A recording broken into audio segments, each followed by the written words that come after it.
Block 1. Hook and Setting. The morning sun glinted off Amanda Wright's motorcycle helmet as she weaved through downtown Seattle traffic, her mind racing faster than her second-hand Kawasaki. Late again. 6 minutes until her shift started at Riverstone Cafe, and her new manager had already warned her twice about tardiness. Single motherhood was a constant juggling act. Daycare drop-offs, rent payments, and the ever-present worry about her 5-year-old daughter Mia's asthma medication. Amanda leaned into a turn, the weight of yesterday's hospital bill notice heavy in her jacket pocket. One more unexpected expense that her waitressing tips couldn't cover. She'd spent the night updating her resume, desperate for a job with health benefits, before Mia's next inevitable emergency. The traffic light turned yellow ahead. Amanda calculated the distance, twisted the throttle, and accelerated. She could make it. She had to make it. From her left, a sleek black Aston Martin surged forward, its driver apparently making the same calculation. Amanda swerved, brakes squealing. The collision wasn't catastrophic. More of a forceful kiss between her front wheel and the car's passenger door, but it was enough to send her tumbling onto the pavement, her bike skidding away in a shower of sparks. For a moment, Amanda lay stunned, cataloguing her body parts. Nothing broken, though her pride and left elbow had taken considerable damage. The car door opened, and polished Italian leather shoes appeared in her vision. "Are you trying to get yourself killed?" The voice was deep, authoritative, with a hint of something that might have been concern beneath the irritation. Amanda looked up into the face of a man she recognized immediately, though they'd never met. Everyone in Seattle knew Gabriel Morgan, tech industry titan and founder of Nexus Innovations. His company employed half the city, and his face regularly appeared in business magazines and charity gala photos. "I'm fine, thanks for asking," Amanda muttered, pushing herself up despite the protest from her scraped palms. Gabriel Morgan was taller in person than he appeared in photos. His dark hair swept back from a face that belonged on currency, strong jawline, penetrating grey eyes, and an expression that suggested he wasn't accustomed to people contradicting him. "You ran a yellow light," he stated, glancing at her motorcycle, which had come to rest against a fire hydrant. "So did you," Amanda shot back, brushing gravel from her jeans. Her phone buzzed in her pocket, probably her manager wondering where she was. "Look, I can't afford to be late again. Can we just exchange information and deal with this later?" Something shifted in Gabriel's expression. Surprise, perhaps, that she wasn't fawning over him or apologizing profusely. He studied her with unexpected intensity, taking in her worn leather jacket, the small photograph of Mia tucked into her helmet, the dark circles under her green eyes.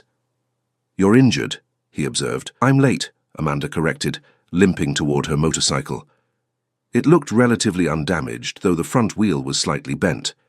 She groaned. Another expense she couldn't afford. "Your bike isn't safe to ride." Gabriel stepped between her and the motorcycle. "Let me call you a car." "I don't need your charity, Mr. Morgan." The words came out sharper than she intended. "I need to get to work." Gabriel pulled out his phone. "Where do you work?" Amanda hesitated, then sighed. "Riverstone Cafe on Pike Street." He nodded, typing something. "I'll have your bike repaired. It was partially my fault." "Mostly your fault," Amanda corrected, then bit her lip. Antagonizing one of the richest men in Seattle probably wasn't wise, especially when he was being unexpectedly reasonable about the accident. To her surprise, the corner of his mouth twitched. "I'll accept 60-40. My driver will be here in 2 minutes to take you to work." "Driver? I thought you were driving." Gabriel gestured to the empty driver's seat. "I was in the back. My driver stepped out for coffee when we stopped at the light." Before Amanda could respond, a breathless man in a chauffeur's uniform appeared, coffee cup still in hand, eyes widening at the scene. "Mr. Morgan, Gabriel waved away his concern. "Take Ms." He looked at Amanda expectantly. "Right, Amanda Wright. Take Ms. Wright to Riverstone Cafe immediately." The chauffeur nodded, opening the rear door. Amanda hesitated. "Your motorcycle will be taken care of," Gabriel assured her, handing her a business card. "Call my office this afternoon." Amanda knew she should refuse. Pride demanded it, but practicality won out. She was already late. Her bike was damaged, and her elbow was beginning to throb uncomfortably. "Fine. Thank you." She slipped into the leather back seat, inhaling the scent of wealth, a mixture of fine leather and subtle cologne that probably cost more than her monthly rent. As the car pulled away, she glanced back to see Gabriel Morgan still standing on the sidewalk, watching her with an expression she couldn't quite decipher. The chauffeur delivered her to Riverstone with impressive speed, apologizing repeatedly for the accident. Amanda rushed inside, tying her apron as she pushed through the door. Her manager, Denise, raised an eyebrow. "You're 20 minutes late, Amanda." "I know. I'm sorry. There was an accident." "There's always something," Denise sighed. "But since you're one of my hardest workers when you're actually here, I'll let it slide. Table 7 needs coffee refills." Amanda nodded gratefully, grabbing the coffee pot. The morning rush kept her too busy to dwell on the bizarre encounter with Gabriel Morgan, though she occasionally touched the business card in her pocket, wondering if she should call about her bike or simply write it off as a loss. By early afternoon, the cafe had quieted. Amanda was wiping down counters when the door chimed. She turned, coffee pot ready, and nearly dropped it when Gabriel Morgan walked in, looking impossibly out of place among the cafe's mismatched furniture and local artwork. Conversations hushed. Everyone recognized him. He ignored the stares, his eyes finding Amanda immediately. "Ms. Wright," he said, approaching the counter. "I wanted to check that you arrived safely." Amanda blinked. "You could have called the cafe. I prefer direct communication." He studied her face, then noticed her bandaged elbow. "You should have that properly examined." "It's fine," Amanda said automatically. Then, remembering her manners, "Would you like some coffee?" He seemed amused by the offer. "Yes, thank you." Amanda poured him a cup, aware of Denise hovering nearby, clearly recognizing the famous customer. "Your motorcycle is being repaired," Gabriel said, accepting the coffee. "It should be ready tomorrow." "That's very efficient," Amanda replied, surprised. "Thank you. I also came to offer you a job." Amanda stared. "Excuse me?" "Nexus is looking for an executive assistant in our community outreach division. The previous assistant left rather abruptly. The position comes with comprehensive health benefits, including dependents." Amanda's heart skipped. Health benefits for Mia, but how did he know? As if reading her mind, Gabriel said, "The photo in your helmet, your daughter." Amanda nodded slowly. "Mia, she's 5. The position pays twice what you're making here," he continued matter-of-factly. "Hours are 9 to 5, weekdays only." It was exactly what she needed, almost suspiciously so. Amanda narrowed her eyes. "Why would you offer me a job? You don't know anything about me. I know you're punctual enough to risk life and limb to avoid being late.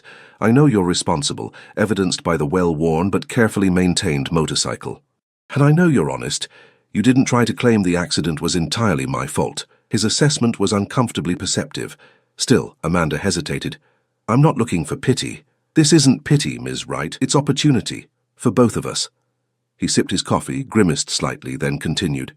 "The interview is tomorrow at 10 if you're interested." He placed a folder on the counter. "The address and details are inside." He turned to leave, then paused. "Oh, and Ms. Wright? The coffee is terrible.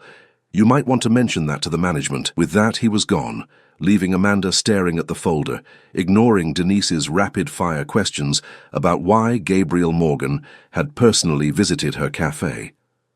Amanda opened the folder with trembling fingers, finding not only interview details, but also a brochure about Nexus's health insurance plans.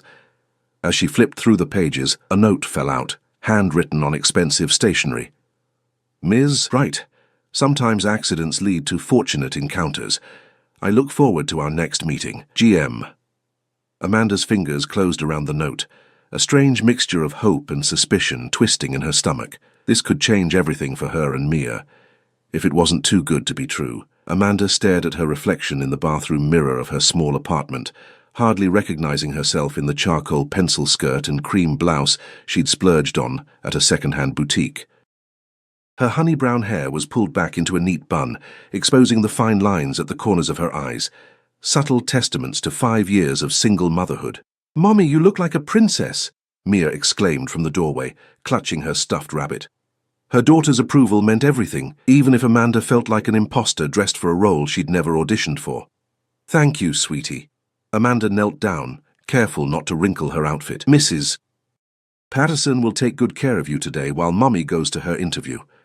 "Will you get the job with the nice man who fixed your motorcycle?" Mia asked, her innocent question striking at Amanda's deepest uncertainties. The nice man had been all Amanda could think about for the past 24 hours.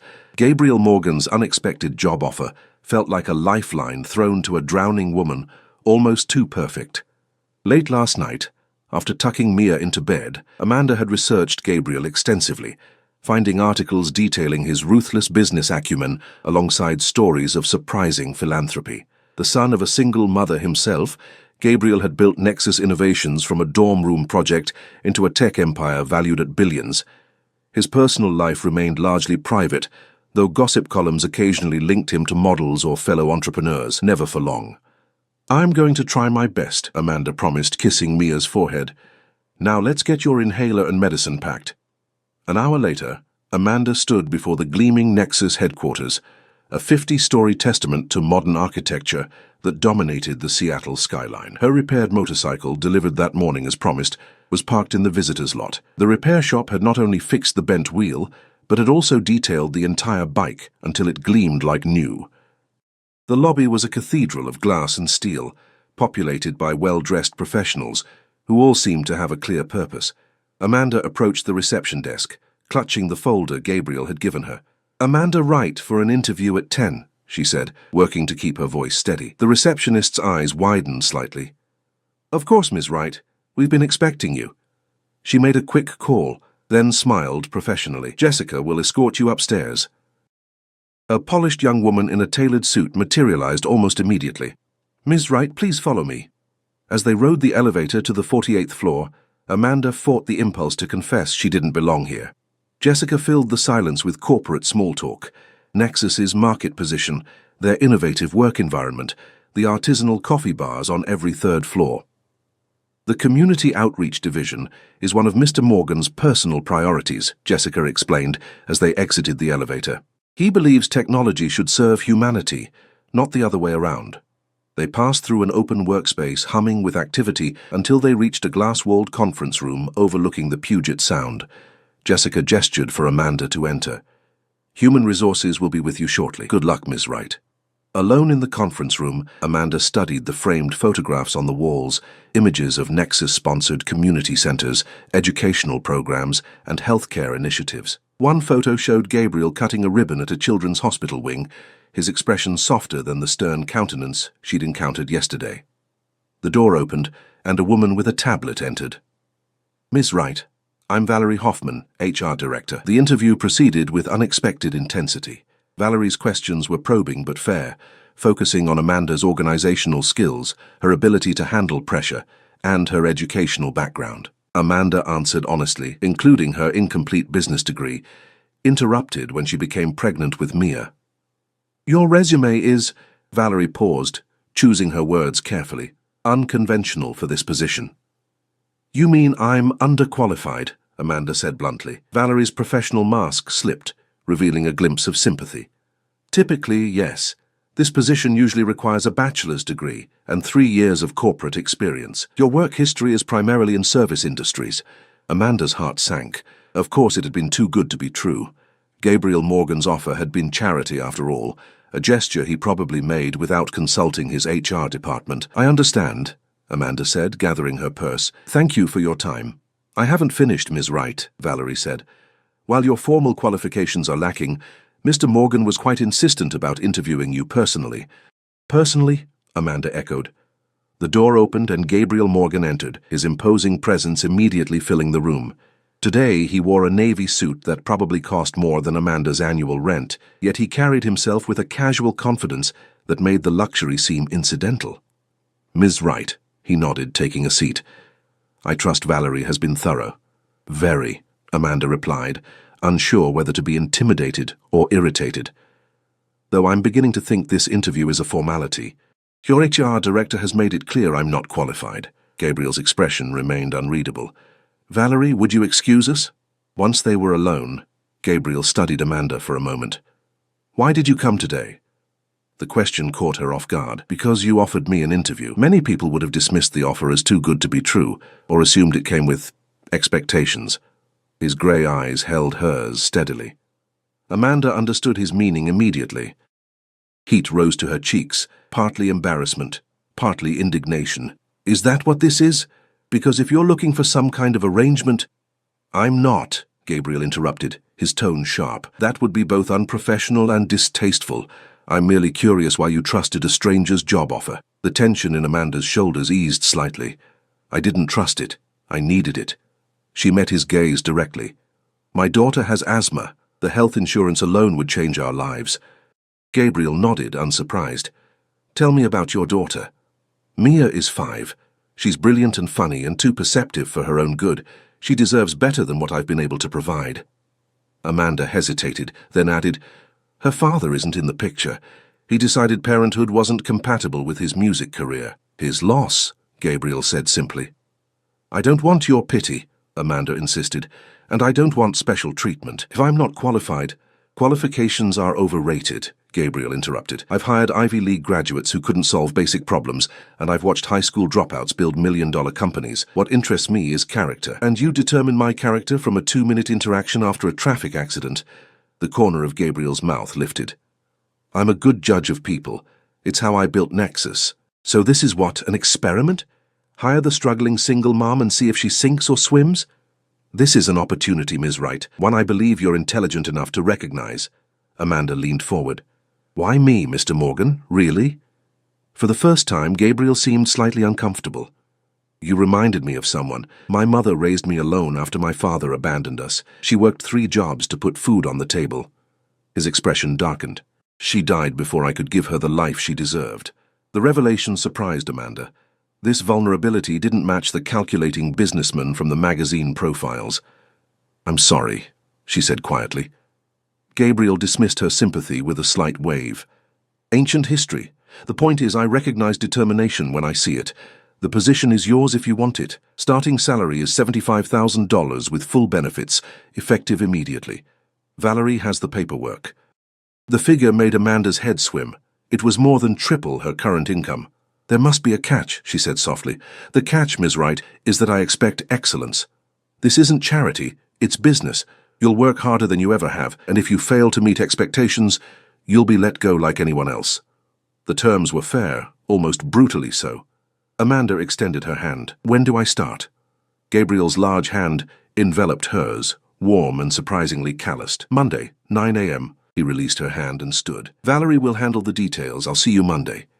After he left, Amanda sat alone, her mind reeling from the surreal turn her life had taken. Valerie returned with a stack of paperwork and a sympathetic smile. He's never done this before, Valerie said as Amanda signed the forms. Hired someone personally, I mean. Whatever impression you made, it was significant.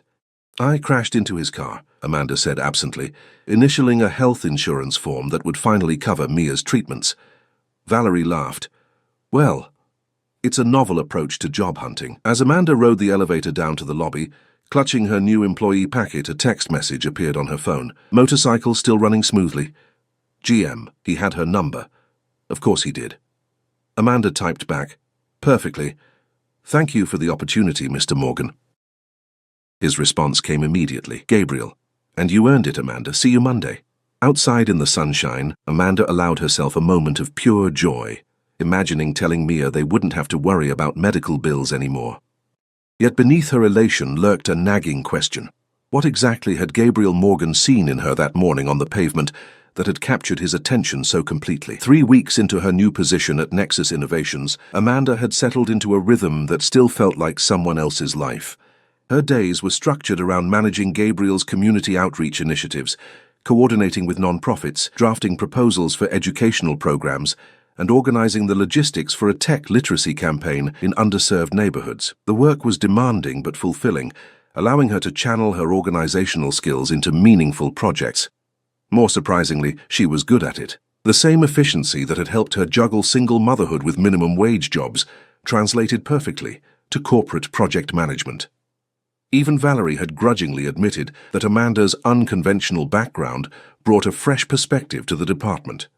You actually understand the communities we're trying to help, Valerie had commented, after Amanda restructured a failing after-school coding program, tripling participation rates in just 2 weeks. This particular Thursday morning found Amanda in Gabriel's private office, presenting her proposal for a mobile healthcare initiative, a fleet of tech-equipped vans that would bring medical screenings to low-income neighborhoods.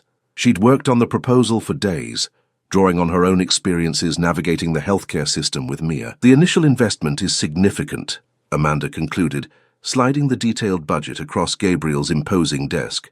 But the long-term impact on community health outcomes would be substantial. Gabriel studied the numbers, his expression unreadable. Over the weeks, Amanda had learned that his seemingly cold demeanor masked an incisive mind that processed information with remarkable speed. He rarely offered immediate feedback, preferring to consider all angles before responding. "This is personal for you," he observed, looking up from the proposal. Amanda nodded. Access to preventive care would have caught Mia's asthma earlier, maybe spared her the worst episodes. Gabriel tapped his pen against the desk, a rare sign of deliberation. "Double the number of vans and expand the service area to include the eastern suburbs. I want implementation by next quarter." Amanda blinked. "That would increase the budget by—" "I'm aware of the figures," Gabriel said, his tone gentle despite the interruption. "It's worth it." A knock at the door preceded Jessica's entrance. "Mr. Morgan, the board members are waiting in the conference room." Gabriel nodded, rising from his chair. "Thank you for your work on this, Amanda. We'll discuss the details tomorrow." As he moved past her, his hand briefly touched her shoulder, a gesture so quick she might have imagined it. These momentary connections had become increasingly frequent, his fingers accidentally brushing hers when accepting documents, his hand at the small of her back when navigating crowded hallways, the way his eyes lingered on hers during conversations. Amanda tried to dismiss these moments as professional courtesy, yet something in his gaze suggested more, something that both thrilled and terrified her. She wasn't naive enough to believe romantic involvement with her billionaire boss would end well. Besides, she had Mia to consider. Her daughter's stability came before any schoolgirl fantasies. That evening, Amanda picked up Mia from the new daycare, one with extended hours and an on-site nurse now affordable with her Nexus salary. Her daughter bounded toward her, clutching a drawing. "Mommy, I made this for Mr. Gabriel." Amanda froze. "For who, sweetie?" "Mr. Gabriel, you know, your boss who fixed your motorcycle." Mia handed over a colorful crayon drawing depicting 3 stick figures, a tall man in a blue suit, a woman with brown hair, and a small girl with pigtails. "It's us having ice cream." "Mia, honey, when did you meet Mr. Morgan?" Amanda asked, keeping her voice casual despite the alarm bells ringing in her head. "Yesterday. He came to my school for the computer thing, and he knew my name." Mia bounced excitedly. "He said I'm smart like you, the computer thing." Amanda suddenly remembered Nexus had donated tablets to Mia's school as part of their educational initiative. Gabriel had attended the presentation, something Amanda had known but forgotten in the flurry of project deadlines. "That was nice of him," Amanda managed, tucking the drawing into her bag. "How about pizza for dinner?" Later, after Mia was asleep, Amanda sat at her kitchen table, staring at her daughter's drawing. The stick figures were holding hands. A family portrait of something that didn't exist, couldn't exist. Gabriel Morgan lived in a different world, one of corporate boardrooms and billion-dollar decisions. What could he possibly want with a single mother and her asthmatic 5-year-old? Her phone chimed with a text message. "Are we still meeting tomorrow about the healthcare initiative?" "Gabriel." Amanda hesitated, then replied, "Yes. 9 a.m. I'll bring the revised budget." 3 dots appeared, disappeared, then reappeared. "Dinner tomorrow? To discuss the project away from office interruptions?" Her heart skipped. This wasn't the first time he'd suggested after-hours meetings, but she'd always found excuses to decline. Professional boundaries seemed safer. "I'd need to find a sitter for Mia," she replied, offering the standard excuse. "Bring her." 2 simple words that complicated everything. Amanda stared at her phone, unsure how to respond. Finally, she typed, "Are you sure that's appropriate?" His response came quickly. "Nothing inappropriate about dinner with a colleague and her daughter. The Shoreline Restaurant, 7 p.m. They make excellent mac and cheese, I'm told." Amanda smiled despite herself. "We'll be there." The following evening, Amanda dressed Mia in her favorite purple dress, the one usually reserved for birthday parties and special occasions. "Are we going to see Mr. Gabriel?" Mia asked as Amanda brushed her dark curls. "Yes, but remember what we talked about. He's Mommy's boss, so we need to be on our best behavior." "I know," Mia said solemnly. "No talking with my mouth full and use my inside voice." The Shoreline Restaurant was perched on a cliff overlooking the water, its floor-to-ceiling windows offering spectacular sunset views. It was exactly the kind of upscale establishment Amanda would never have entered 3 months ago. The maitre d' greeted them with practiced deference. "Ms. Wright and Miss Mia, Mr. Morgan is waiting for you on the private terrace." They were escorted through the elegant dining room to an outdoor space enclosed by glass panels, offering both privacy and panoramic views. Gabriel stood as they approached, dressed more casually than at the office in dark jeans and a grey cashmere sweater. "Amanda," he greeted her with a warm smile before crouching down to Mia's level. "And you must be Mia. I've heard so much about you." Mia, usually shy with strangers, beamed at him. "I drew you a picture. I know. Your mom showed me. It's hanging in my office now."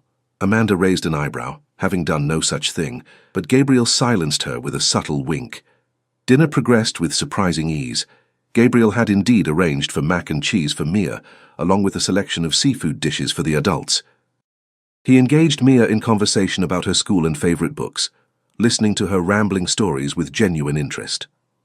With her daughter, Gabriel seemed different, softer, more animated, his usual reserve melting away. After dessert, a chocolate sundae that left Mia with ice cream on her nose, Gabriel handed the little girl a tablet loaded with games, allowing the adults to talk. "She's remarkable," Gabriel said, watching Mia concentrate on her game. "She has your determination." "And my stubbornness," Amanda added with a smile. "Thank you for this. It's been a while since we've had a night out." "It's my pleasure." Gabriel's grey eyes held hers. "I've wanted to spend time with you outside the office for weeks.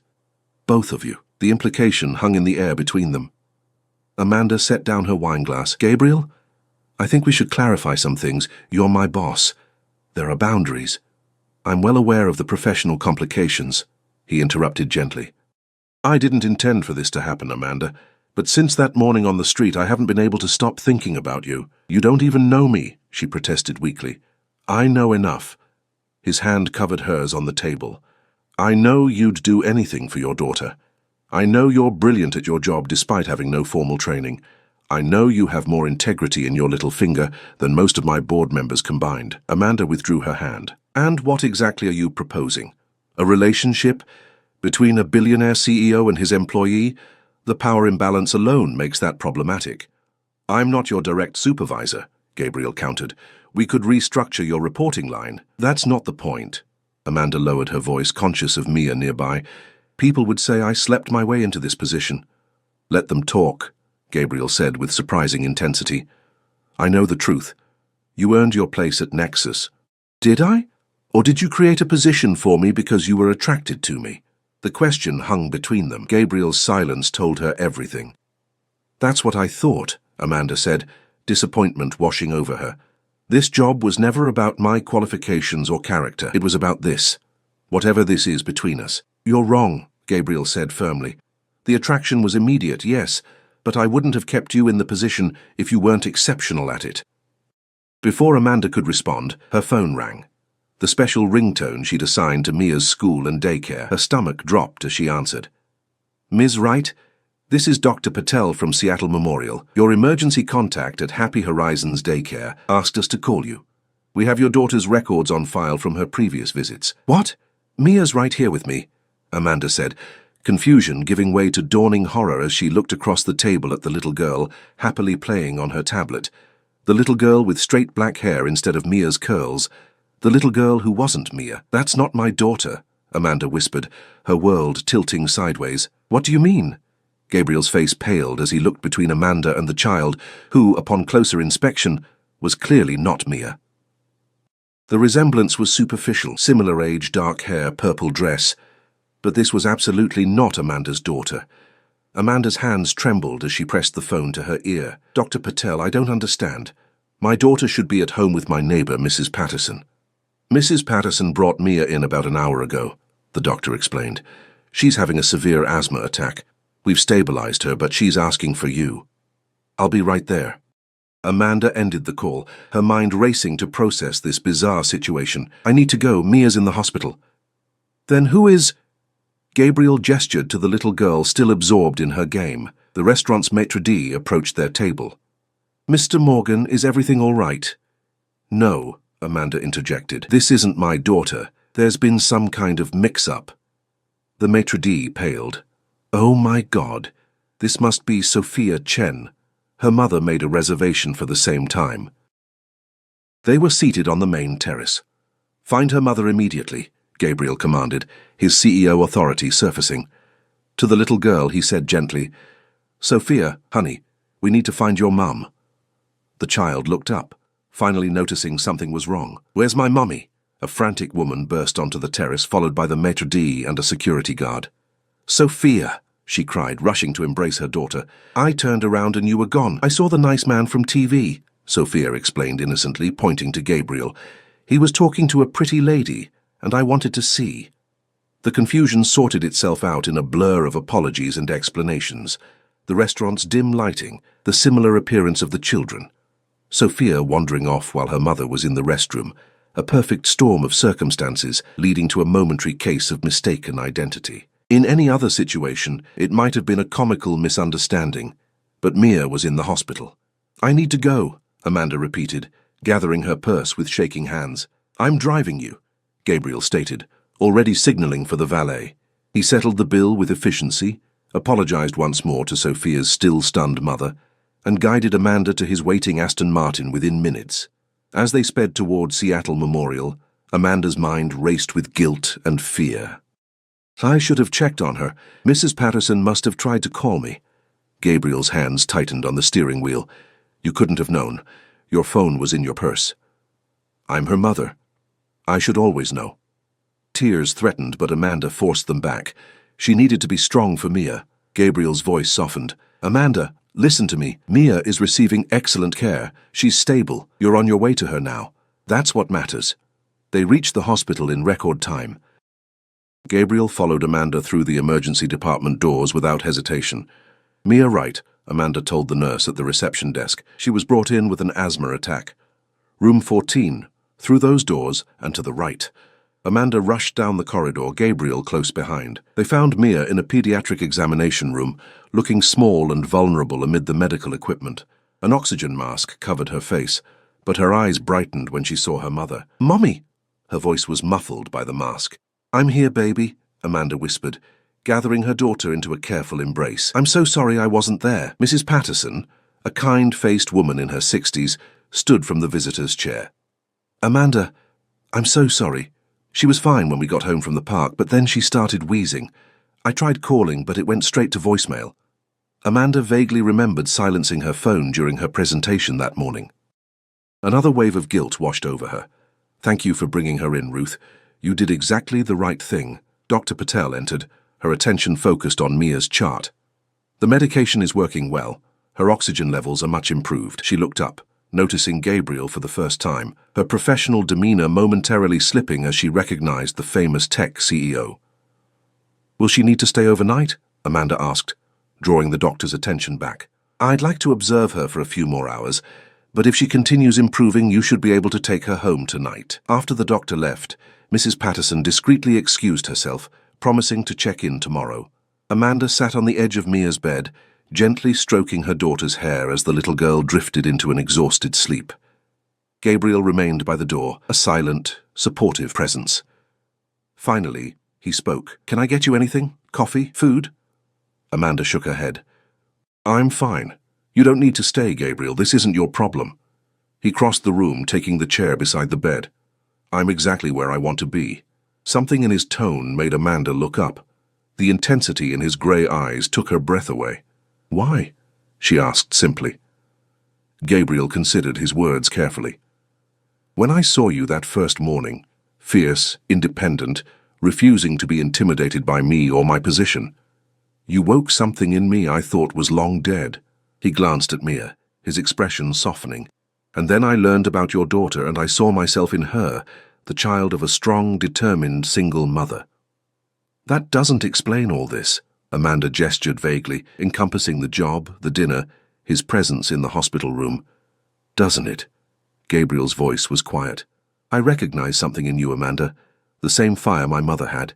She fought every day to give me a better life, just like you're doing for Mia. So I'm what? A reminder of your mother?" Amanda's voice carried a hint of disappointment. "No." Gabriel leaned forward. "You're the woman I've been looking for my entire adult life without realizing it. Someone real. Someone who challenges me. Someone who sees Gabriel the man, not Gabriel the billionaire." "I crashed into your car," Amanda said weakly. "Best accident of my life." A smile touched his lips. I won't apologize for creating an opportunity to have you in my life, Amanda. But I need you to know that your position at Nexus is secure regardless of what happens between us. You've more than proven your value to the company. Amanda studied him, searching for any sign of insincerity. She found none. I need time, Gabriel. Tonight was... She glanced at Mia. Complicated. Take all the time you need. Gabriel stood. I should let you rest. Call me if you need anything. Anything at all. He moved toward the door, pausing with his hand on the handle. For what it's worth, Amanda, I've never brought anyone to the private terrace before, not even business associates. After he left, Amanda sat in the quiet hospital room, listening to the steady beep of Mia's monitors, her mind replaying the evening's events.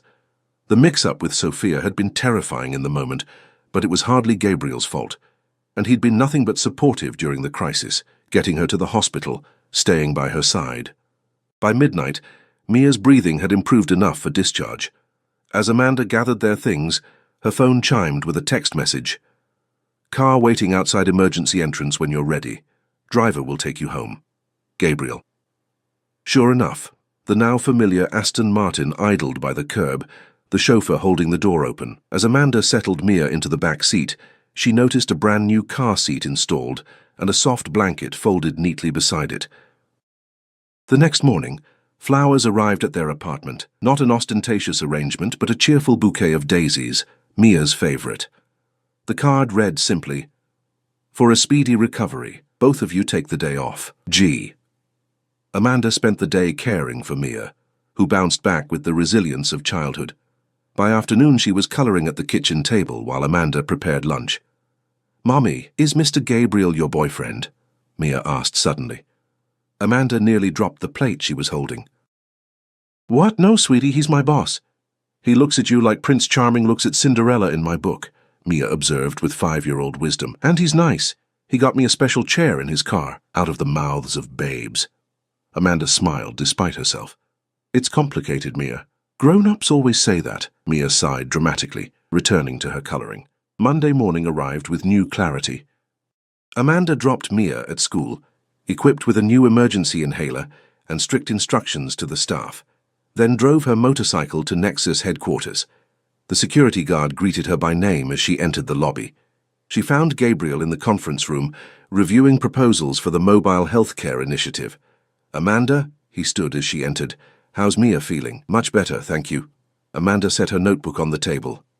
"I've been thinking about what you said at the hospital." Gabriel waited, his expression carefully neutral. "You're right that there's something between us," Amanda continued, "and I'd be lying if I said I wasn't attracted to you. But I need you to understand that Mia will always come first in my life." "I would expect nothing less," Gabriel replied, "and I need to know this isn't some rescue fantasy for you. I'm not a charity case, Gabriel. I don't need saving." "Is that what you think this is?" Gabriel moved around the table, closing the distance between them. "Amanda, you've saved me. For years I've surrounded myself with people who want something from me. My money, my influence, my connections. You crashed into my car and yelled at me." A genuine smile lit his features. "Do you have any idea how refreshing that was?" Amanda couldn't help but laugh. "Not my finest moment." "It was perfect." Gabriel took her hands in his. "I'm not asking for promises, Amanda, just a chance. Dinner again, with the actual Mia this time, maybe a movie afterward. Normal people things." "Normal people don't get driven around in Aston Martins," Amanda pointed out. "We could take your motorcycle," Gabriel suggested, completely serious. The image of Seattle's most powerful CEO clinging to the back of her second-hand Kawasaki made Amanda laugh out loud. "I'd like to see that." "Is that a yes?" Gabriel's thumbs traced gentle circles on her palms. Amanda took a deep breath. "Yes, but we take things slowly, especially around Mia. And at work, we keep it professional." "Agreed." Gabriel's smile was brilliant. "Though I should warn you, I can be very persuasive when I want something." "And stubborn," Amanda added, stepping closer. "And arrogant, and sometimes intimidating." "All true," Gabriel acknowledged.